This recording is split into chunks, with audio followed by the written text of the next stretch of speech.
Hello friends, welcome back to my YouTube channel Aman lecturer. कैसे हैं आप सब? आई होप आप सब स्वस्थ और मस्त होंगे। तो फ्रेंड्स, आज की वीडियो में हम लोग बात करेंगे बायो सेवर्ट का नियम। ठीक है, बायो सेवर्ट लॉ, जो कि आपके फिजिक्स का बहुत ही इंपॉर्टेंट टॉपिक है। बायो सेवर्ट का नियम, ठीक है, आपसे जब भी पूछा आता है ये 5 नंबर में पूछा जाता है। तो इसको आपको कैसे प्रिपेयर करना है, कैसे इसकी डेरिवेशन आपको निकालनी रहती है, सब वीडियो में आज हम लोग बात करने वाले हैं। ठीक है, तो आज की वीडियो आप लोगों के लिए बहुत ही इंपॉर्टेंट होने वाली है, तो वीडियो को स्किप मत कीजिएगा, वीडियो को एंड तक देखिएगा। आपको सब कुछ टॉपिक वाइज आज मैं आपको बताने वाला हूँ इस वीडियो में। ठीक है, तो हम लोग बात कर लें अगर बायो सेवर्ट का नियम। जो बायो सेवर्ट का हमारा जो स्टेटमेंट है वो क्या कहता है कि जो बायो सेवर्ट का जो नियम है वो स्टेटमेंट उसका क्या कहता है कि इस नियम के अनुसार किसी धारावाही चालक के छोटे भाग डेल एल के द्वारा किसी बिंदु पी पर उत्पन्न चुंबकीय क्षेत्र डेल बी निम्न बातों पर निर्भर करता है।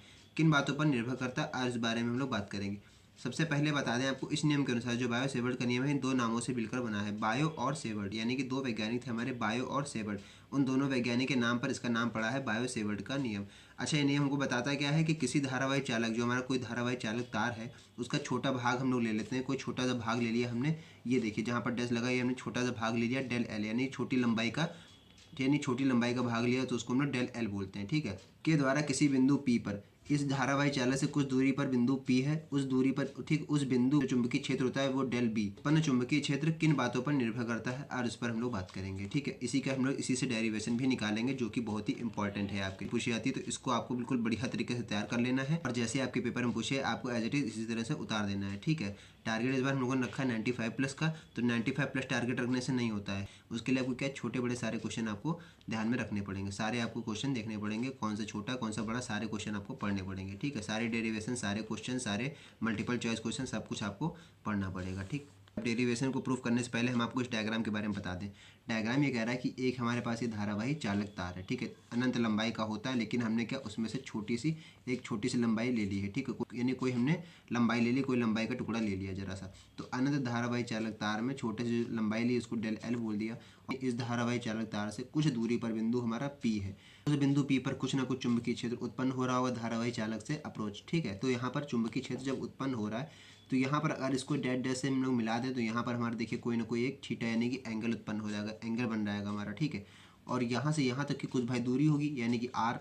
ठीक है, तो उसको हम लोग आर से दिखा दे रहे हैं।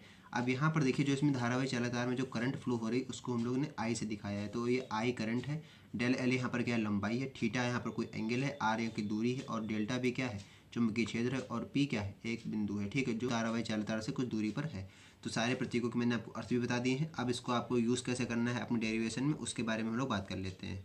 ठीक है दोस्तों, पहला पॉइंट यहाँ पर देखिए लिखा हुआ, यहाँ पर निर्भर करता है। उसके बाद आपको लिखना है एज इट इज, जैसे मैंने लिखा हुआ आपको इसी तरह से लिख के आना है। आपके नंबर बिल्कुल भी नहीं कटेंगे। ठीक है, आपको बिल्कुल इसी तरह से उतार के आना है। पेपर में आपके जैसे क्वेश्चन है आपको बिल्कुल इसी तरह से उतारना। आप साथ साथ में नोट भी कर दे चलिए। ठीक है, ये मेरे हैंड रिटन नोट्स है कि आपको इसी तरह सारे टॉपिक वाइज मेरे चैनल पर मिलते रहेंगे। ठीक है, चैनल पर पहली बार आए तो चैनल को सब्सक्राइब जरूर कर लीजिएगा, ताकि इस तरह की जो भी मैं इंपॉर्टेंट वीडियो डालूँ उसका नोटिफिकेशन आपको सबसे पहले मिल सके। ठीक है, तो यह वैद्युत धारा आई के अनुक्रमानुपाती होता है। पहला जो पॉइंट है वो कह रहा है कि यह वैद्युत धारा आई के अनुक्रमानुपाती होता है। जो इसमें हमारी धारावाही चालक तार में जो हमारी धारा आई जा रही है उसके अनुक्रमानुपाती होता है, यानी उसके प्रोपोर्शनल होता है। क्या, डेल्टा बी, यानी कि चुंबकीय क्षेत्र के लिए सारी बात हो रही है। यहाँ पर लिखा था ना, डेल्टा बी निम्न बातों पर निर्भर करता है। तो डेल्टा बी किसके अनुक्रमानुपाती होता है, जो इसमें धारा जा रही है। तो डेल्टा बी प्रोपोर्शनल टू आई। ठीक है, डेल्टा बी अनुक्रमानुपाती आई के अनुक्रमानुपाती होता है। पहला पॉइंट आपने लिख दिया। दूसरा पॉइंट यहाँ पर लिखा है दोस्तों, यह चालक खंड की लंबाई डेल एल के अनुक्रमानुपाती होता है। यानी जो बात कही जा रही है वो चुंबकीय क्षेत्र के लिए कही जा रही है। तो यहाँ पर लिखा है कि चालक खंड की लंबाई डेल एल के अनुक्रमानुपाती होता है। पहली बात हमने क्या बताई थी आपको, जो धारा होती है उसके अनुक्रमानुपाती होता है। उसके दूसरी बात आपसे कही जा रही है जिसमें डेल एल जो लंबाई होती है उसके भी अनुक्रमानुपाती होती है। तो यहाँ पर देखिए जो छोटा टुकड़ा है लंबाई है ना, उसके अनुक्रमानुपाती होता है यह चुंबकीय क्षेत्र डेल बी। और वही चीज़ लिखी हुई है delta b proportional to delta l. ठीक है, अब तीसरा पॉइंट हम लोग देख लेते हैं। तीसरा पॉइंट और भी इंपॉर्टेंट है। यहाँ पर लिखा है यह साइन थीटा के अनुक्रमानुपाती होता है। साइन थीटा हमारा जो होता है, साइन थीटा यानी कि हमारा कोई ना कोई एंगल हो रहा होता है। अभी आपको मैंने बताया था यहाँ पर देखिए जो बिंदु पी है, यहाँ से धारावाही चालक तार के बीच में अगर हमने कोई लाइन खींची थी, ड्रॉ की थी, यहाँ पर कोई ना कोई हमारा एंगल बन रहा था। तो एंगल बन रहा था, इसका मतलब थीटा है, यहाँ पर कोई ना कोई एंगल जरूर बन रहा होगा। तो यहाँ पर जो चुंबकीय क्षेत्र होगा वो भी इस एंगल के बराबर होगा। एंगल, तो यहाँ पर जो चुंबकीय क्षेत्र है वो भी साइन थीटा के अनुक्रमानुपाती होता है, यानी कोई ना कोई हमारा एंगल हो रहा होगा। तो delta b proportional to sine theta, इस तरह से आप बताएंगे। अगला पॉइंट देख लेते हैं। ठीक है, अगला पॉइंट है फ्रेंड चौथा, यह डेल्टा एल तथा पी के बीच की दूरी आर के वर्ग के व्युत्क्रमानुपाती होता है। ठीक है, तो यहाँ पर आपसे कहा जा रहा है जो हमारा चुंबकीय क्षेत्र है वो लंबाई यानी कि डेल्टा एल तथा पी के बीच की जो हमारा बिंदु है पी के बीच की दूरी के आर, यानी जो दूरी है आर, उसके वर्ग के व्युत्क्रमानुपाती होता है। वर्ग करा जाएगा, उसका रेसिप्रोकल कर दिया जाएगा, उसके ठीक है, उसके अनुक्रमानुपाती होता है। देखिए यहाँ पर वही चीज़ लिखी हुई है, जैसे यहाँ पर देखिए डेल्टा बी लिखा और इसी थ्योरी को मानते हुए यहाँ लिखा है प्रोपोर्शनल टू 1/r²।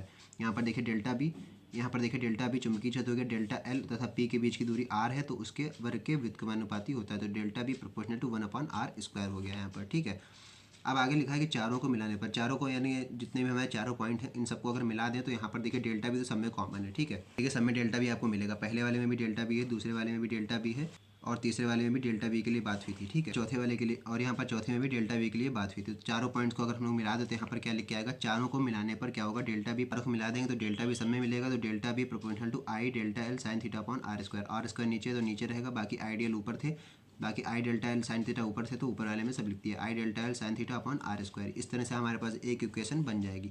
अब हमको क्या लिखना है, अब हमको प्रोपोर्शनल का साइन हटाना है। जब प्रोपोर्शनल का साइन हटाएंगे तो यहाँ पर डेल्टा बी प्रोपोर्शनल का साइन हटा के यहाँ लिख देंगे μ0/4π।